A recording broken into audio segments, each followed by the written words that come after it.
제171화 제갈량의 홀령 제1장. 이때 총나라 장수 왕암은 낙성을 지키고 장비는 한성을 지키고 있었다. 그들은 위군의 군세가 큰 것을 보고 감히 싸우러 나가지 못하고 문을 닫아건 채 성을 지킬 따름이었다. 종회가 군령을 내렸다. 용병은 신속함을 귀히 여긴다고 하였으니 잠시도 지체해서는 아니 된다. 그리고는 선두부대 이보에게 낙성을 혹은 순계에게 한성을 포위하라는 영을 내리고 자신은 대군을 직접 이끌고 양평관을 치러 갔다. 이를 보고 양평관을 지키던 총나라 장수 부첨이 부장 장서와 대책을 상의하니 장서가 말했다. 위군이 너무 많아 그 세력을 당할 수 없습니다. 굳게 지키는 게 상책입니다. 그러자 부첨이 말했다. 그렇지 않소. 위군은 멀리 달려왔기 때문에 지쳐있을 것이니 그 수가 많아도 두려워할 게 없소. 우리가 관을 내려가 싸우지 아니하면 한성과 낙성은 둘 다 함락되고 말 것이오. 이에 장서는 입을 다물고 아무런 대꾸도 하지 않았다. 그때 병사 하나가 달려와서 아래입니다. 하고 보고했다. 위나라 대군이 이미 관문 앞에 도착하였습니다. 장서와 부첨 두 사람이 관 위에 올라가 살펴보았다. 관 밑에 도착한 종에는 채찍을 들어올리며 외쳤다. 내 지금 10만 대군을 거느리고 이곳에 왔으니 빨리 나와 항복하여라. 항복하면 현재 벼슬보다 더 높은 벼슬을 내리겠다. 그러나 고집을 부리고 항복하지 아니하면 관을 점령한 뒤 너나 할 것 없이 모두 죽이리라. 이에 경로한 부첨은 장서에게 관을 맡긴 뒤 자신은 3천 군사를 이끌고 관 밑으로 쳐내려갔다. 종회가 달아나니 위군이 모두 퇴각했다. 그 기세를 타고 부첨이 뒤쫓자 위군은 다시 모여들었다. 이를 본 부첨이 돌아서 다시 관으로 들어가려는데 관 위에는 이미 위나라 깃발이 세워져 있었다. 거기서 장서가 외치는 모습이 보였다. 나는 이미 위나라에 투항하였소. 분노한 부첨이 소리 높여 꾸짖었다. 은혜를 잊고 의리를 저버린 역적놈아. 무슨 낯으로 세상을 다시 보겠느냐. 그리고는 말머리를 돌려 위군과 다시 맞붙었다. 그러자 사방에서 몰려온 위군이 부첨을 겹겹이 에워싸며 한가운데로 몰아넣었다. 부첨은 좌충우돌하며 죽기 살기로 싸웠으나 결국 포위망을 벗어나지 못했다. 부첨이 이끌던 촉군 병사들도 열의 8, 9은 죽거나 다쳤다. 이에 부첨이 하늘을 우러러 탄식했다. 내 살아서 총나라 신하가 되었으니 죽어서도 마땅히 총나라 귀신이 되리라. 그리고는 다시 말에 박차를 가해 위군을 돌격했다. 여기저기 창에 찔려 검붉은 피가 전포와 갑옷을 적시고 타고 있던 말까지 쓰러지니 부첨은 스스로 목을 베어 자결했다. 그의 죽음을 두고 후세 사람은 이렇게 시로 읊었다. 하루 동안 충이와 비분 별치여 천추에 얻었구나 의로운 이름. 부첨 대장 차라리 죽음 택하고 구차한 장서의삼 살지 않았네. 마침내 종에는 양평관을 점령했다. 그는 양평관 안에 쌓인 군량 말먹이 풀무기 등이 지극히 많은 것을 보고 크게 기뻐하며 삼군을 배불리 먹였다. 그날 밤 위군이 양평성 안에서 잠을 자는데 갑자기 서남쪽에서 함성이 크게 일었다. 종회가 황급히 군막을 나와 살펴보니 아무런 움직임도 없었다. 그러나 함성이 일었던 것은 사실이므로 위군은 불안한 나머지 밤새 잠들지 못했다. 다음 날 밤 삼경 무렵 서남쪽에서 또다시 함성이 일었다. 놀란 종회는 새벽에 부하들을 내보내 알아보게 했다. 얼마 후 척후병이 돌아와서 보고했다. 멀리 시베리까지 살펴보았으나 적병은 보이지 아니하였습니다. 종회는 불안이 가시지 않자 완전 무장한 기마병 수백 명을 이끌고 서남쪽을 직접 순찰했다. 어느 산 앞에 이르니 사방에서 살기가 솟아오르고 먹구름이 몰려오며 안개가 산꼭대기를 뒤덮고 있었다. 종회는 말을 멈춰 세우고 길잡이에게 물었다. 저 산이 무슨 산이냐? 정군산입니다. 지난날 하우연이 저 산에서 전사하셨습니다. 그 말을 듣자 불쾌해진 종회는 고삐를 잡아당겨 말머리를 돌렸다. 그리고 산기슭을 돌아가는데 갑자기 광풍이 크게 불어닥치더니 등 뒤에서 기마병 수천이 튀어나와 바람을 타고 달려왔다. 크게 놀란 종회는 무리를 이끌고 말을 휘몰아 달아났다. 장수들 가운데 말에서 떨어진 자가 무수했다. 양평관에 겨우 도착해보니 사람 하나 말 한 마리 죽은 것이 없었다. 그러나 말에서 굴러떨어져 얼굴과 눈을 다치고 투구를 잃어버린 자는 많았다. 모두들 입을 모아 말했다. 먹구름 속에서 인마들이 몸 가까이 달려들었지만 사람을 해치지는 아니하고 한바탕 회오리 바람으로 바뀌었습니다. 그들이 본 것은 일종의 환영이었다는 얘기다. 이에 종회는 항복한 장수 장서에게 물었다. 정군산에 사당 같은 것이 있느냐? 사당은 없고 제갈모의 무덤이 하나 있을 뿐입니다. 그 말에 종에는 깜짝 놀랐다. 아, 그렇다면 무후의 신령이 나타났던 것이로구나. 내 마땅히 가서 제를 올려야겠다. 다음 날 종에는 제사의식을 준비하고 소, 양, 돼지의 3가지 짐승을 잡아 제갈량의 무덤 앞에 가서 재배하고 제를 올렸다. 제사가 끝나자 광풍이 멈추고 먹구름도 사방으로 흩어졌다. 그 대신 맑은 바람이 솔솔 불어오며 가랑비가 흩날리더니 얼마 뒤엔 하늘이 맑게 개었다. 위군은 크게 기뻐하며 모두 절을 올려 고마워하고 군영으로 돌아갔다. 그날 밤 종에는 군막 안에서 탁자에 엎드려 잠이 들었는데 갑자기 한 줄기 맑은 바람이 불며 누군가 나타났다. 자세히 보니 키가 큰 그 사람은 머리에 윤건을 쓰고 몸엔 학창이를 입었으며 발에는 흰 신을 신고 있었다. 또 허리에는 검은 끈을 묶었으며 손에는 깃털 부채를 들고 있었다. 얼굴은 관옥 같고 입술은 붉은 먹을 바른 듯 붉었으며 눈썹은 깨끗하고 눈이 맑았다. 초연함 속에 신선의 기풍이 도는 사람이 군막 안으로 걸어 들어오자 종에는 자리에서 일어나 맞으며 물었다. 공은 뉘신지요? 그 사람이 말했다. 오늘 아침 찾아와 준 데 대한 고마움으로 내 한마디 일러두겠다. 한나라의 국군은 이미 쇠약해져 하늘의 명을 어기기 어렵겠지만 동천과 서천의 백성들이 뜻밖의 전쟁에 활을 입게 되었으니 참으로 불쌍하고 가련타. 그대가 국경을 침입한 뒤에는 만에 하나라도 백성들을 함부로 죽이지 말라. 그리고는 소매를 떨치고 가버렸다. 종애가 가지 못하게 붙들고 말리려다가 문득 깨어보니 꿈이었다. 종애는 꿈에 본 그 사람이 바로 제갈량의 홀령이었음을 알고 놀랐다. 꿈에서 받은 가르침을 실천하기 위해 그는 선두부대의 보고간민의 깃발을 앞세우고 점령지의 사람을 함부로 죽이면 목숨으로 죗값을 치른다는 엄명을 내렸다. 그러자 한중 백성들이 모두 성 밖으로 나와 절하며 점령군을 영접했다. 종애는 그들을 일일이 위로하고 달래면서 백성들의 생명이나 재산을 추호도 건드리지 않았다. 이 일을 두고 후세 사람은 다음과 같이 시로 읊었다. 수만의 귀신군대 정군산 에워싸니 종에는 신령에게 참배를 올렸더라. 살아선 계책으로 유비를 돕더니만 죽어선 유언으로 촉백성 지키누나. 제2장 한편 답중에 있던 강유는 위군이 대거 몰려온다는 소식을 듣자 요하 장익 동궐에게 군사를 거느리고 응전하라는 경문을 보냈다. 그리고 자신도 적이 쳐들어오면 반격할 태세를 갖추고 있는데 갑자기 위군이 도착했다는 보고가 들어왔다.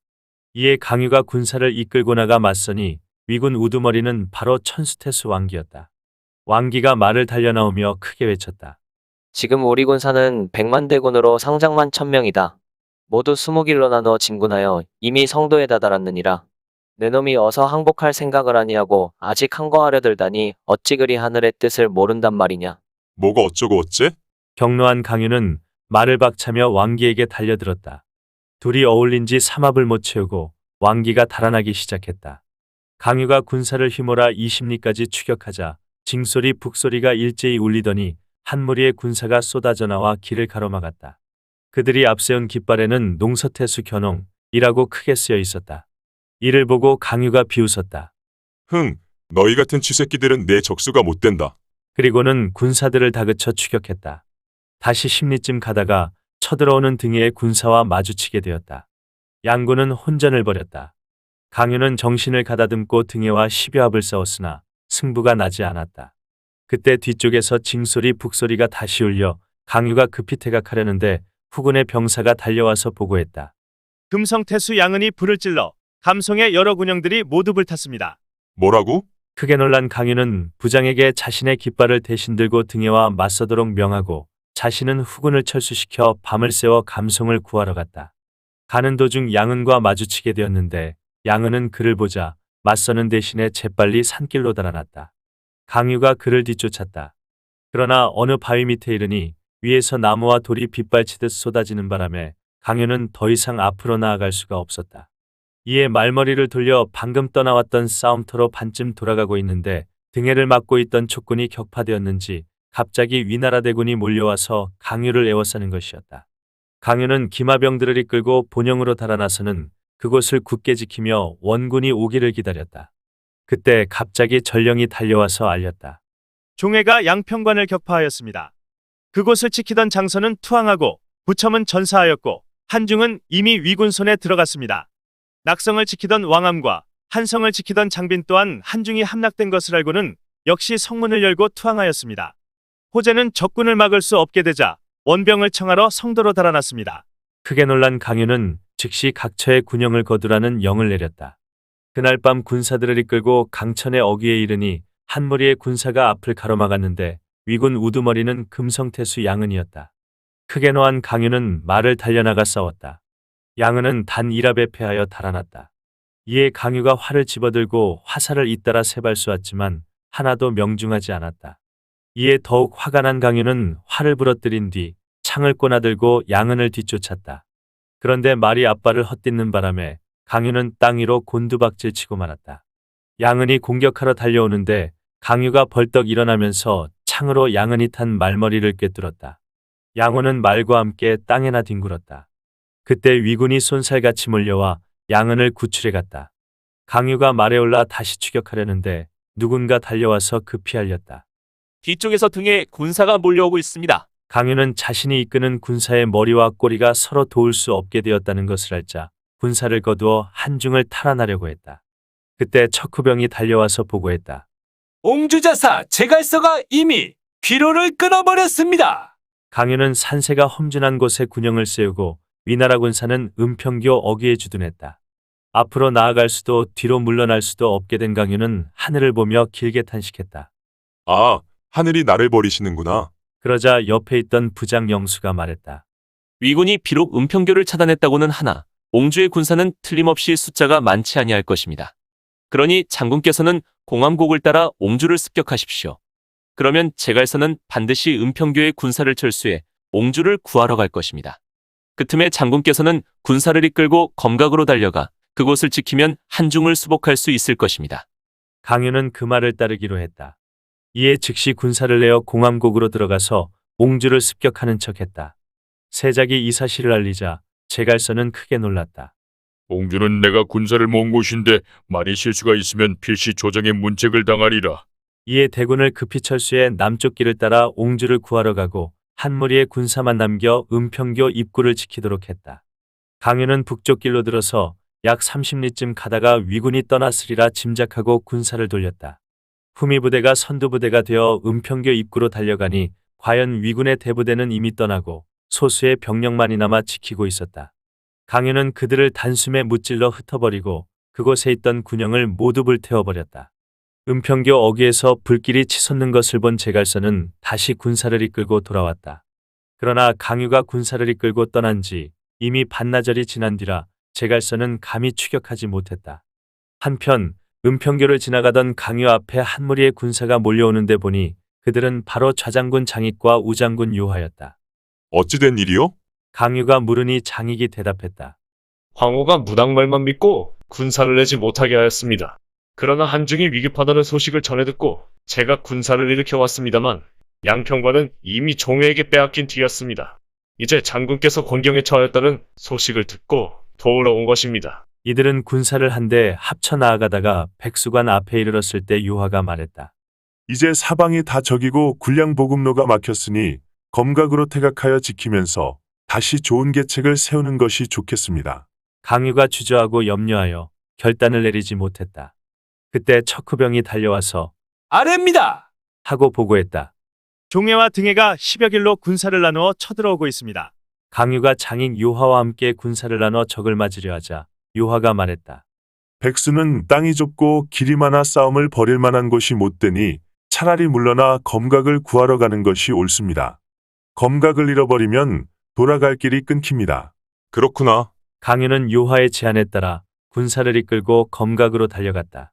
관 앞에 이르자 갑자기 북소리 나팔소리가 울리고 함성이 크게 이는 가운데 사방에서 온갖 깃발들이 일어서더니 한 무리의 군사가 검각관 입구를 가로막았다. 제3장 보국대장군 동궐은 위군이 10여 길로 국경을 침입해온다는 급보를 받자 군사의만을 이끌고 검각에 와서 지키고 있었다. 그날 흙먼지가 크게 일자 위군이 아닌가 싶어 급히 군사를 이끌고 관문 입구에서 진을 펼치고 있었다. 동궐이 직접 진앞에 나와보니 다가오는 것은 다름 아닌 강유 요하 장익이었다. 동궐은 크게 기뻐하며 그들을 맞아 관문 위로 올라갔다. 인사를 마친 동궐은 후주와 황호에 이르르며 호소했다. 그러자 강유가 그를 달랬다. 공은 걱정하지 마시오.